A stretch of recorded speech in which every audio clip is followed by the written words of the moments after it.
አሜሪካና ኢራን ከትላንቱ ዛሬ አንድ እርምጃ ወደፊት ለጦርነት ለሰላም ሁለት እርምጃ ወደ ኋላ ላይ ናቸው። በጥርጣሬ የሰነበተው በቀናት ውስጥ አሜሪካ ኢራን ላይ ጥቃት ልትሰነዝር ትችላለች። ወታደራዊ መረጃ አሁን በግልጽ ከ10 እስከ 15 ቀናት ቴህራን ተስማማም ካልተስማማች ወደማይቀረው እርምጃ እንገባለን ብለው አርፈዋል ትራምፕ። በእርግጥ ፕሬዚዳንት ዶናልድ ትራምፕ ሰኔ ላይ ለኢራን የውይይት ጊዜ ከሰጡ በኋላ በቀናት ውስጥ ጥቃት ማድረሳቸው ይታወሳልና ጉዳዩ ከ10 እስከ 15 ቀናትም የሚደርስ አይነት ላይሆን ይችላል። ምንም እንኳን ኢራን በራሷ አቅም የአሜሪካና የእስራኤልን ወታደራዊ ጡንቻ መቀልበስ እንደምትችል ለዓለም በአደባባይ ውስብስብ ቴክኖሎጂን የታጠቁ አህጉር አቋርጦ አውዳሚ አይስቤ ሚሳይሎችን ብታስመለክትም ዋሽንግተን ያንቀሳቀሰችው የዩኤስኤስ አብርሃም ሊንከንና የዩኤስኤስ ጀራልድ አር ፎርድ አደገኛ የጦር መርከቦች ለዛውም የኒውክሌር አቅም ያላቸው መሆኑ አደጋውን ሊያከፋባት ይችላል። ታዲያ ብቻዋን እንዳልሆነች በመንግስታቱ ድርጅት የጸጥታው ምክር ቤት ሳይቀር ባለንልሽ የሚታደጓት እንዲሁም አሜሪካን በማስጠንቀቅ የሚታወቁት ቻይና እንዲሁም ሩሲያ አቅም ቢያንሳት እንኳን የኒውክሌር አረጫፍ ቴክኖሎጂን አውሰዋት በ8 ቀናት ውስጥ የአቶሚክ ቦምብ ባለቤት ኢራንን ሊያደርጓት እንደሚችሉ እየተነገረ ነው። አያቶላዎቹ ቢያንስ 60 በመቶ ዩራኒየም አበልጽገዋል። ምንም እንኳን የትራምፕ ኃይሎች በቢቱ ቦምብ ጣዮች ናታንዝ ፎርዶና ኢስፋሃንን አውድመናል ቢሉም ከዛ ውጭም ኢራን አቶሚክ ቦምብን መታጠቅ የሚያስችል ሁሉንም መሰረተ ልማቶች ያስተካከለች አገር በመሆኗ በቀላሉ ልትመታ አትችልም የሚሉ መረጃዎችም በስፋት እየወጡ ነው። የአቶሚክ ቦምብን በአስከፊነት ጠንቅቀው የሚረዱ የዘርፉ ወታደራዊ ባለሙያዎች ቴህራን ቢያንስ አሜሪካ በሂሮሺማና ናጋሳኪ ላይ በ1945 ጃፓን ውስጥ ያወረደቻቸውን ቦምቦች ያህል ማውደም የሚችል ደረጃ ላይ እንዳለች ከዚህ ቀደም ማስቀመጣቸው የሚዘነጋ አይደለም።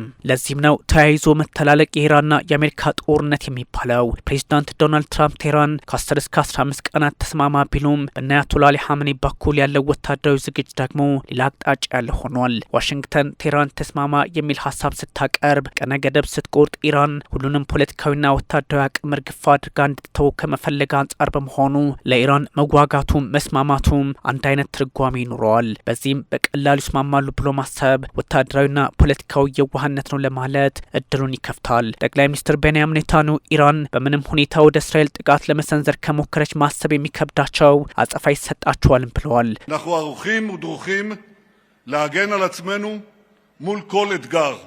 እኛ እያንዳንዱን ችግር ለመቋቋም ተዘጋጅተናል። በንቃት ላይ ምነን ከታላቁ አጋራችን አሜሪካ ጋር ሆነን በቅርብ እየተከታተልነው ነው።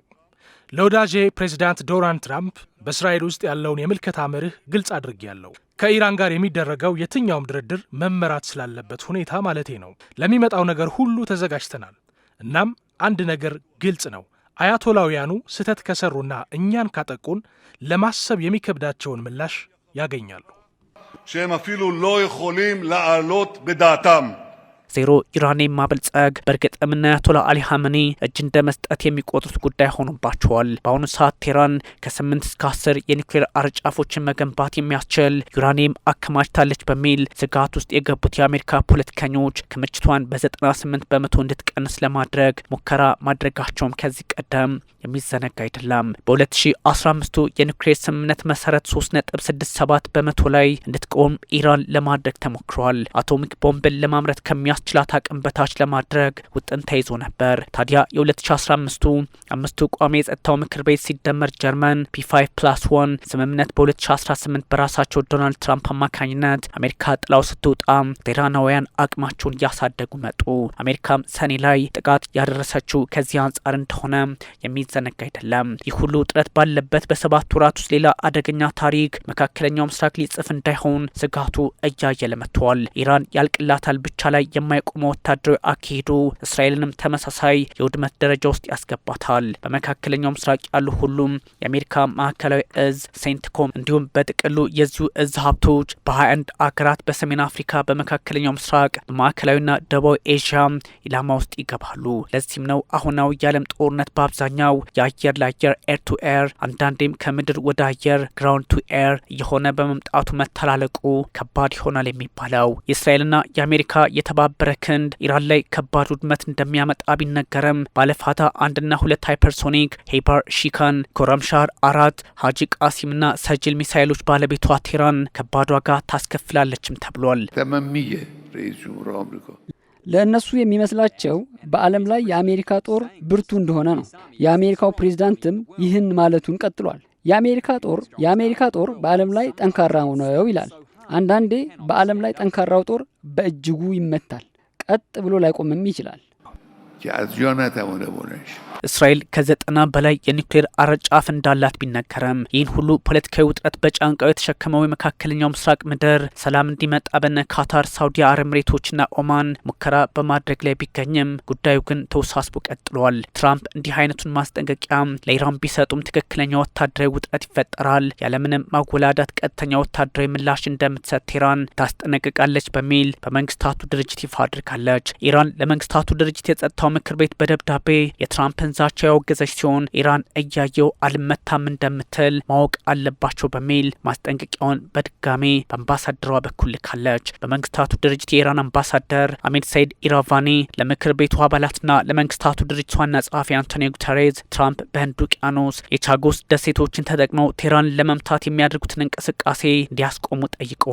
ምንም እንኳን የህንድ ውቅያኖስ ቻጎስ ደሴቶች ከዲየጎ ጋርሲያ እየተነሱ ኢራንን ለመምታት የሚያስችል በመሆኑ የጦር ሰፈሩ ለሞሪሼስ እንግሊዝ አሳልፋ እንዳትሰጥ ጭንቀት ላይ ያሉት ትራምፕ በአሁኑ ሰዓት ትክክለኛው ኢራን ላይ ለማነጣጠር ቁልፉ ቦታ መሆኑን በግልጽ እያስቀመጡ ይገኛል። ኢራቫኒ አገሬ ጦርነትም ውጥረትም አትሻም፣ ጦርነትም ፈጽሞ አትቀሰቅስም በሚል አረጋግጠዋል። ያ ሳይሆን ቀርቶ ግን ኢራን ከተመታች የጠላት ኢላማዎች በመካከለኛው ምስራቅ ህጋዊ የአብዮታዊ ዘቡ IRGC ኢላማዎች ናቸው በሚል በግልጽ አስቀምጠዋል። ጥቃት ላንሰነዝርም እንችላለን ያሉት ትራምፕ በዋናነት ከቴህራን በኩል ዝግጅቱ መኖር ካለበት ሁኔታው ሊረግብ እንደሚችል ፍንጭ ለመስጠት ሞክረዋል። ለኢራን ከ10 እስከ 15 ቀናት እጅጉን የበዛና በቂ ነው በሚል ሪፐብሊካኑ በኤርፎርስ ዋን ላይ ሆነው ሀሳባቸውን ለማጋራት ሞክረዋል። ስምምነት ላይ መድረስ አለባቸው። ያ የማይሆን ከሆነ አልሆነም ነው። እንደምትረዱት አልሆነም ነው። መጥፎ ነገር ይከሰታል። እንደዛ ካልሆነ ማለቴ ነው። እናም ተጨማሪ እርምጃ ላንወስድም እንችላለን። ስምምነት ላይ ሊደርሱ ይችላሉ። ምናልባት በሚቀጥሉት 10 ቀናት የሚሆነውን ትረዱት ይሆናል። ስምምነት የማይኖር ከሆነ መጥፎ ነገር ይከሰታል በሚል ያስጠነቀቁት ትራምፕ በራሳቸው ጦር ላይ የሚፈጠረውን ደግሞ ታሳቢ ማድረግ አልተሳናቸውም። የተለመደ ዛቻ ነው የሚሉት የኢራን ፖለቲከኞች እነሱም በተመሳይ ወታደራዊ ጥንካሬያቸውን በመካከለኛው ምስራቅ በኦማን ባህረ ሰላጤና በሆርሙዝ ማጠናከራቸውን ቀጥለውበታል። ከአጋሮቻቸው ከነ ሩሲያ ጋርም አብሮ መስራታቸውን እንደዚሁ አጠናክረዋል። የአሜሪካ ተዋጊ ጀቶች ወደ መካከለኛው ምስራቅ አሁንም እየተመሙ መሆናቸውን የቢቢሲ መረጃ አጋልጧል። ዩኤስኤስ ጀነራል አልፎርድ በሞሮኮ ባህር ዳርቻም ታይታለች የሚል መረጃ በግልጽ ተቀምጧል። ይህን ሁሉ የኢራንና የአሜሪካ እንዲሁም የእስራኤልን መግለጫዎች ማገጣጠም ፖለቲካው በመካከለኛው ምስራቅ ወታደራዊ በሆነ መንገድ ሊጠናቀቅ እንደሚችል በግልጽ ፍንጭ ሰጪ አድርገዋል።